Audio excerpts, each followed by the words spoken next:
Friends, welcome back to my channel. మీ తింటి సుబ్రహ్మణ్యం. చూడండి friends, మా నర్సరావుపేట స్టేడియం అనమాట ఇది.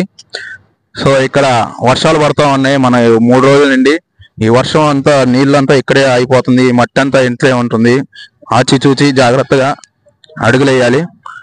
చూసారా ఫ్రెండ్స్, మీ అందరి కోసమే నేను మా స్టేడియంని చూపిస్తున్నాను. వర్షంలో కూడా మీరు చూడొచ్చు వర్షం అనేది ఎలా పడుతుందో.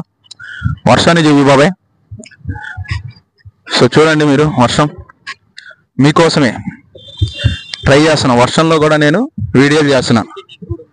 సో ఇక్కడ మా స్టేడియంలో వచ్చేటప్పటికి క్రికెట్ నెట్ కనపడుతుంది చూసారా. ఇక్కడ ప్రాక్టీస్ చేస్తారు. అండ్ మాకు ఇక్కడ పల్నాడు హెడ్ క్వార్టర్ కాబట్టి మాకు ఇవి కూడా జరుగుతూ ఉంటాయి. ఏంటి, క్రికెట్ గేమ్స్, ఇలా మ్యాచెస్ జరుగుతూ ఉంటాయి. అండ్ ఇది అన్ని మా గ్రౌండ్. సో ఇలా ఉంటుంది. సో చూడండి, వాటర్ ఎక్కడికక్కడ పారుతూ ఉన్నాయి. జాగ్రత్తగా అడుగులేయాలి. కెమెరామ్యాన్ గారు జాగ్రత్తగా రండి.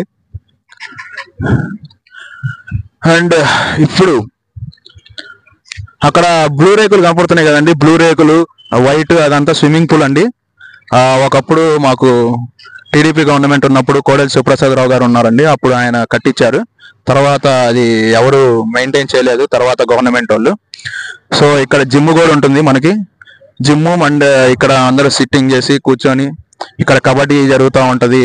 నెక్స్ట్ కరాటేలు ఇవన్నీ జరుగుతూ ఉంటాయి. నెక్స్ట్ బాస్కెట్బాల్ కోచ్ ఉంది ప్లేస్. నెక్స్ట్ సాయంత్రం పొద్దున మనకి వాకింగ్కి చాలా ఉపయోగపడుతుందండి. సో ఈ విధంగా మనకి ఉంటుంది మా స్టేడియం అనేది. సో ఒక రౌండ్ మొత్తం 1.2 కిలోమీటర్స్ వస్తుందండి ఈ గ్రౌండ్లో. సో అది సంగతి. అండ్ అక్కడ వాలీబాల్ కోర్టు కూడా ఉంటుంది. సో మీ ఇష్టం, ఎలా కావాలంటే అలా చూసుకోవచ్చు.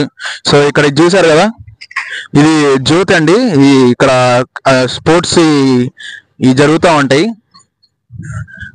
పోటీలు, కాంపిటీషన్స్ జరిగినప్పుడు ఇక్కడ ఇది పెట్టి వెళ్తూ జ్యోతిని వెలిగిస్తారు అనమాట. సో ఆ విధంగా ఇక్కడ రౌండ్ కనపడుతుందిగా, ఈ రౌండ్ కూడా చిన్న సర్కిల్ అనమాట. సో ఆ విధంగా ఇలా చేస్తాం.